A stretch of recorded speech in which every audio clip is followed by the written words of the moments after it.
Okay, Assalamualaikum. Jumpa lagi kita sahabat-sahabat. Okay, saya nak share lagi ilmu pada awak.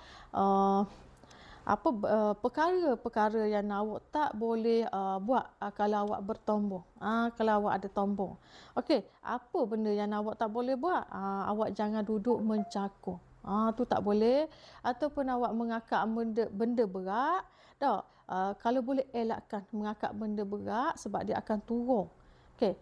Selain pada tu, jangan awak mengalihkan barang menggunakan kaki, terutamanya orang tengah berpantang.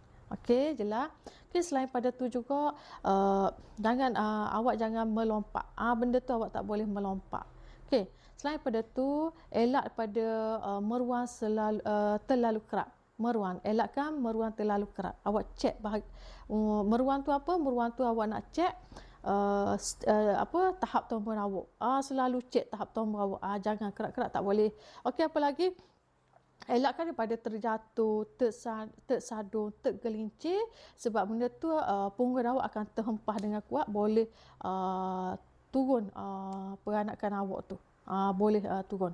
Okey, selain pada tu awak kena elak daripada makan ataupun minum benda yang bersifat sejuk. Seperti ais-ais batu tak boleh, ataupun seperti tembikai, benda-benda sifat sejuk.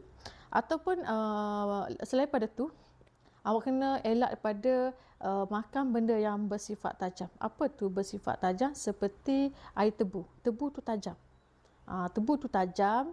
Tebu biasa orang minum dengan air sejuk, dah air batu. Jadi tebu tu sifat tajam, air batu sifat sejuk, lagilah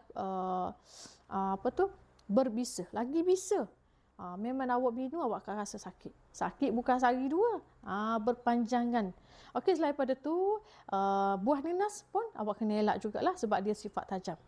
Okey, itu antara-antaralah awak perkara-perkara yang awak kena elak jika awak bertombong. Saya harap apa yang saya share ni boleh membantu awak sedikit. Okey, terima kasih. Bye.